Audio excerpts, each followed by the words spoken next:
Oi pessoas, sejam muito bem-vindos a mais um vídeo do Papo com Mate.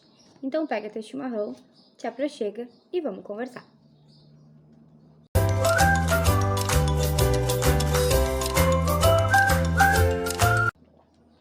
Ok, eu sei que já faz algum tempo, mas eu acho melhor a gente estar normalizando esses meus sumiços aqui do canal, porque a verdade é que eu não posso prometer que não vai acontecer de novo. Frequência, constância, persistência têm sido desafios para mim nesse ano, até para as coisas mais simples. Mas eu tenho procurado melhorar nesse sentido, porém eu não quero que gravar para o canal seja mais um peso, sabe? Mais uma obrigação. Então, quando eu venho gravar aqui, quando eu apareço com um vídeo novo, é porque nesse momento eu tô realmente bem para estar fazendo isso. Como eu sempre digo, o Papo com Mate é um pedacinho de mim. Então, portanto, ele é imperfeito, é inconstante e está em processo de construção. Se tu gosta de me assistir aqui e não quer desistir de mim, te inscreve no canal e ativa, o sininho aqui embaixo, que dessa forma sempre que eu postar um vídeo novo vai entrar notificação e tu não vai perder, não vai ficar de fora. Tá certo? No vídeo de hoje, eu vou compartilhar um pouquinho com vocês de um processo que eu tenho vivido, que tem me ajudado a enxergar com outros olhos e ver de uma outra maneira um outro lado da ansiedade, da depressão. Existem muitas formas da gente tratar essas doenças, né? Com medicação, com terapia. Para mim foi fundamental na crise anterior o meu processo de reconciliação com a fé, né? Procurar em Deus, mas isso é particular de cada pessoa. E existem inúmeros, na verdade, tratamentos alternativos também. E eu vim a conhecer o trabalho do Dr. Ari Queiroz. Eu vou estar deixando o arroba do Instagram dele aqui embaixo. Vale a pena conferir, ele tem vários conteúdos legais por lá, que chama-se microfisioterapia.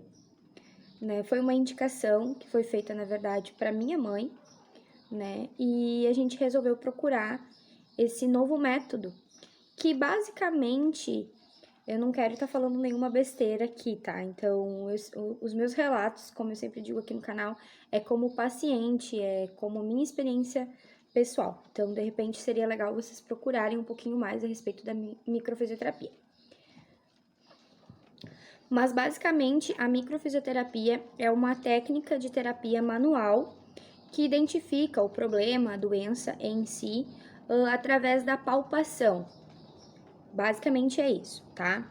Então eu vou contar pra vocês como foi pra mim e o que a gente já avançou até aqui.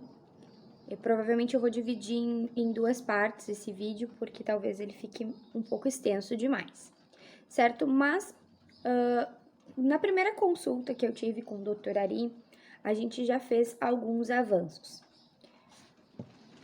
Nessa primeira consulta, eu falei muito pouco, na verdade. E eu confesso para vocês que chega a ser até um pouco assustador, assim, o quanto o nosso corpo fala por si, sem que a gente precise descrever aquilo que a gente está sentindo. Através dessa técnica, o nosso corpo emite sinais, vamos dizer assim, de coisas que a gente talvez nem tenha consciência, talvez não. Muitas vezes a gente nem tenha consciência de que aquilo é um problema, ou de que aquele problema que tu acha ter partiu de um momento muito anterior, de coisas que tu conscientemente nem lembra e talvez nem tenha importância para ti, num princípio.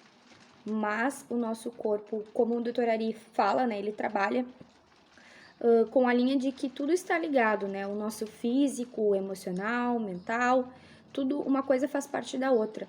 E a natureza é algo muito perfeito, porém muito complexo também. Então, o nosso cérebro, ele guarda algumas coisas que a gente não lembra no dia a dia, porém que refletem em várias situações da nossa vida. E é para isso que a microfisioterapia vem para nos ajudar.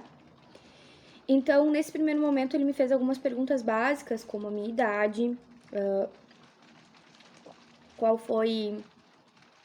com que idade eu tive a minha primeira crise de depressão, assim, há cerca de qual tempo, o que era que mais me incomodava, né? Por qual motivo eu havia procurado ele e o que mais me incomodava nessa situação.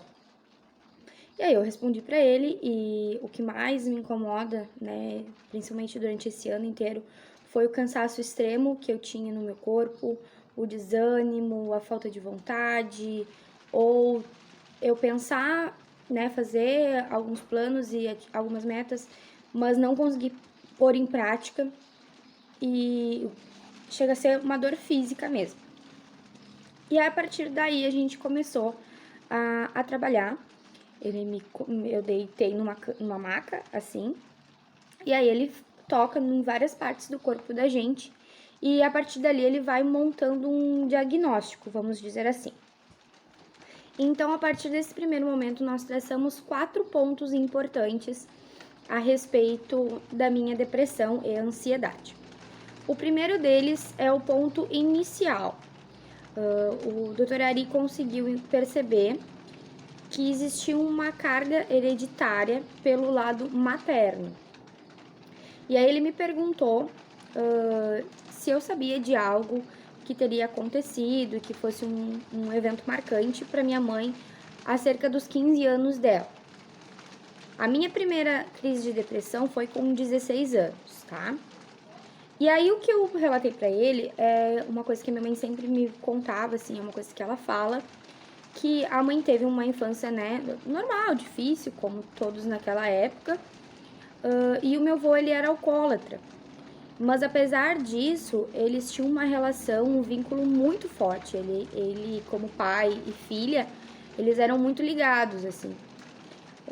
Só que daí, por conta do alcoolismo, que era uma coisa muito pesada, a minha avó queria se separar dele.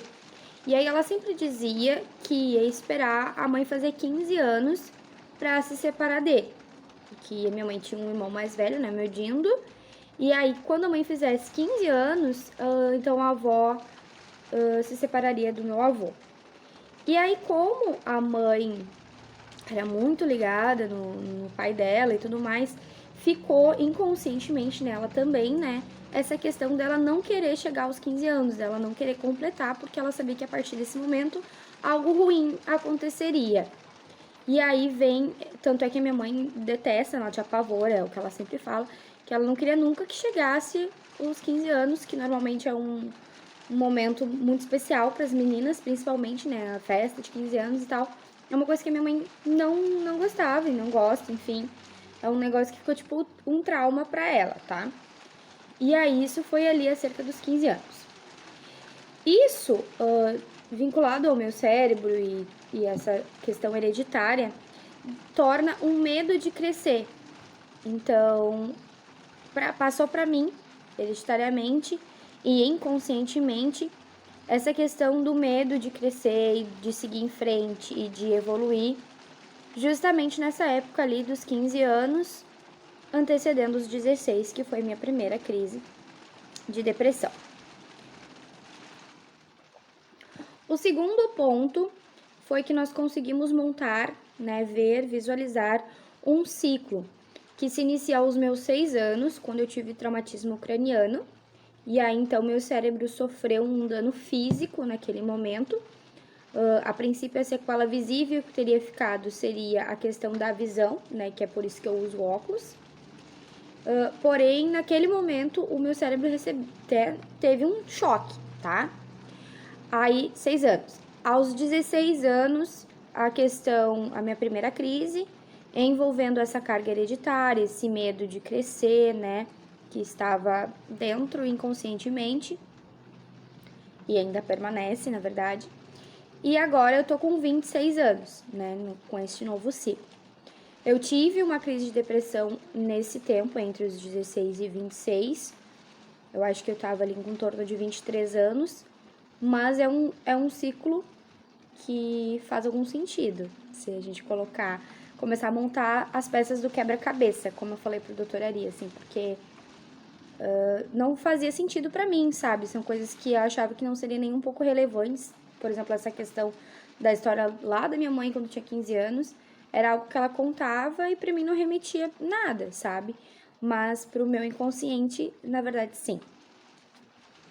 E essa questão do medo de crescer está totalmente relacionado com a falta de disposição, porque é como se o meu corpo estivesse tentando ser contra aquilo que ele é programado para fazer, né? Que é evoluir, crescer e tudo mais, a gente avançar nas fases. E com esse medo inconsciente que estava guardado aqui dentro, é como se eu estivesse fazendo força para o contrário. Portanto, a falta de disposição, o cansaço extremo e tudo mais. Um dos fatores, né? Lógico.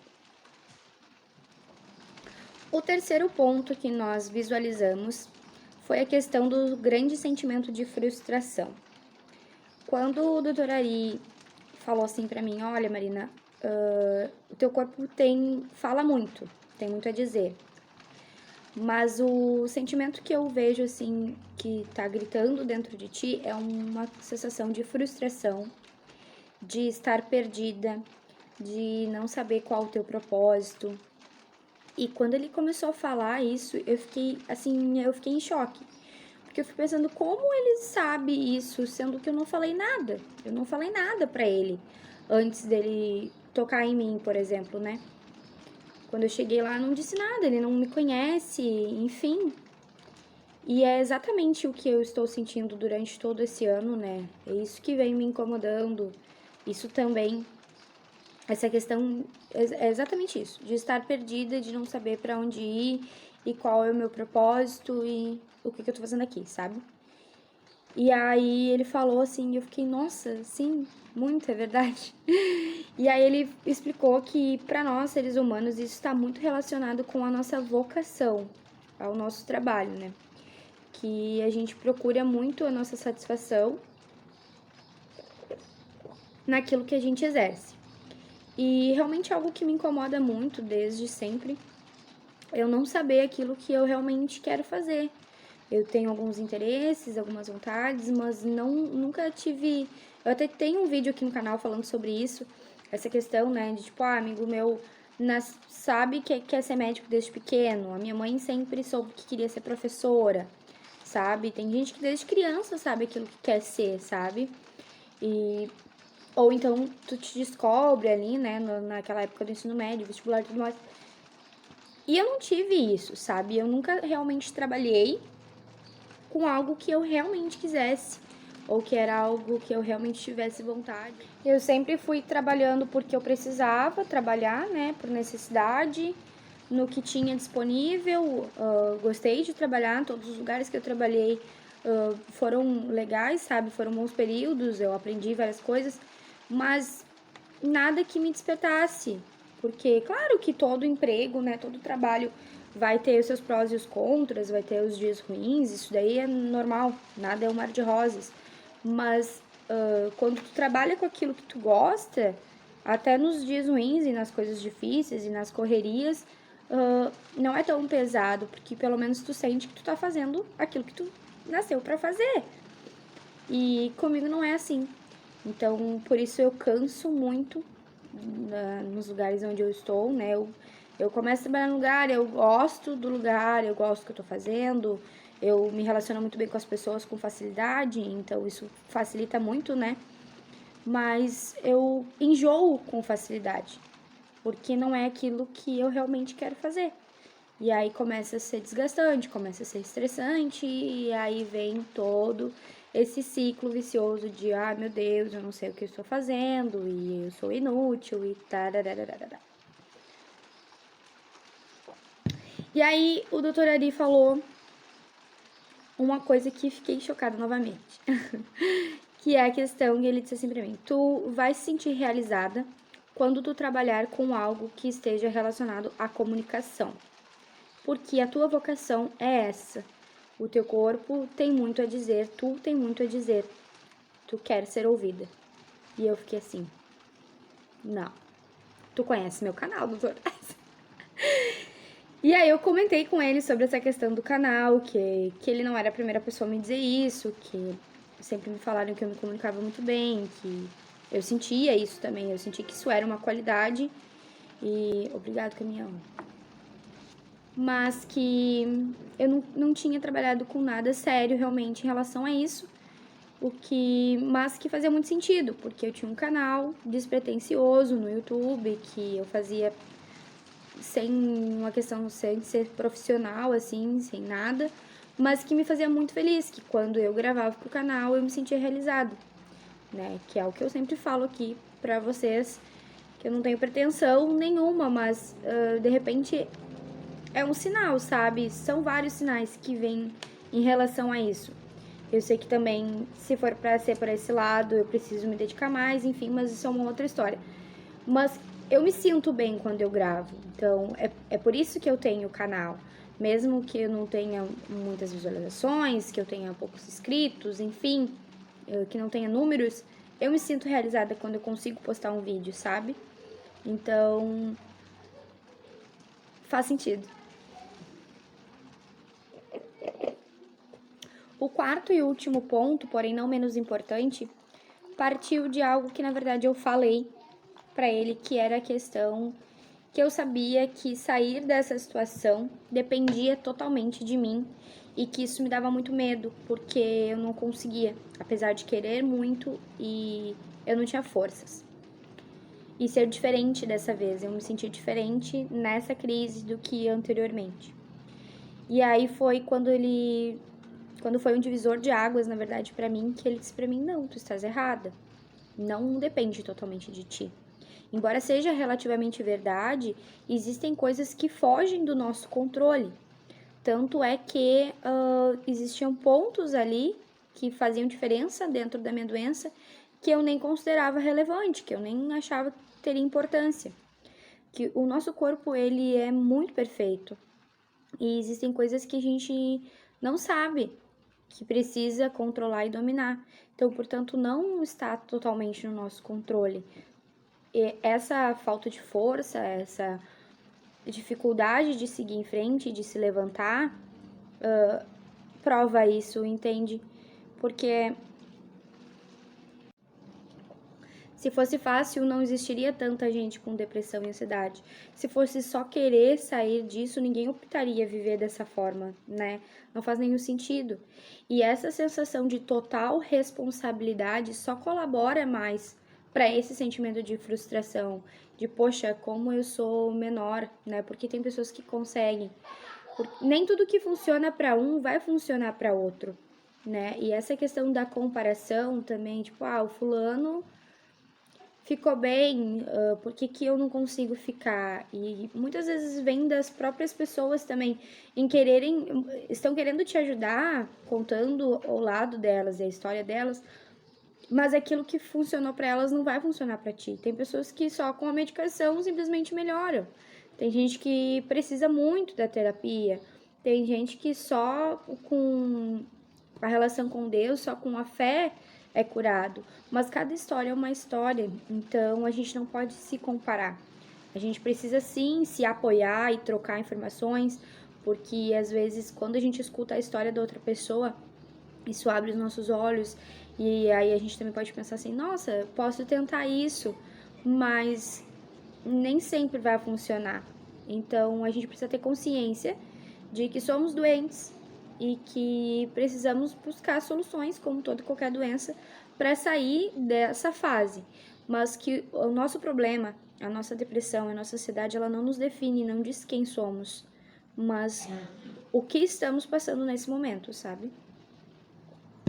E disso também ele conseguiu, né, passar para mim que eu penso muito, né? Eu tenho um pensamento muito acelerado e isso está totalmente ligado à dificuldade extrema de foco.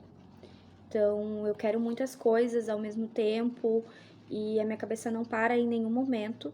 E aí eu não consigo focar naquilo que eu realmente quero fazer e não consigo diferenciar aquilo que é a minha doença falando ou que é o que eu realmente quero ou que são as circunstâncias da situação que a gente está passando. Enfim, gente, isso é um resumo da nossa primeira consulta. Eu ainda tive um outro avanço numa segunda e a gente ainda vai ter uma terceira consulta, mas eu venho compartilhar num outro vídeo, porque senão vai ficar muito extenso. A verdade é que o que a gente precisa realmente é falar. Quanto mais a gente falar sobre depressão, ansiedade e todos esses outros distúrbios também que eu não trago aqui, porque não é minha realidade, então não tenho voz para falar a respeito, mas existem muitas doenças na nossa mente, né? principalmente no mundo que a gente vive hoje. Então, quanto mais a gente compartilhar a respeito disso e falar e entender que isso não é uma bobagem, como tem muita gente que acha, antes que seja tarde demais, sabe? Tem muita gente doente e é necessário que a gente se cuide, que a gente olhe com amor e respeito pelo outro e entenda que isso é uma fase e que sim precisa ser olhado com atenção. Mas para tudo existe uma solução, sempre. Independente de qual seja o método em que tu vai te encontrar e que tu vai conseguir sair dessa, vai se conseguir, né? Então, o que importa é a gente não desistir. Desistir não é uma opção, tá certo? Então, siga em frente e se tu tá assistindo esse vídeo e de certa forma compartilha do mesmo sentimento que eu te desejo muita força e muita luz, e se tu precisar conversar a respeito, eu estarei sempre à disposição. Não esquece de deixar o teu like para me ajudar, compartilhar esse vídeo com algum amigo, com um grupo da família que tu acha que vai ser legal escutar essa mensagem, sei lá, esse relato, e me segue lá no Instagram também, eu vou deixar aqui o @, e um beijo no coração e até o próximo vídeo.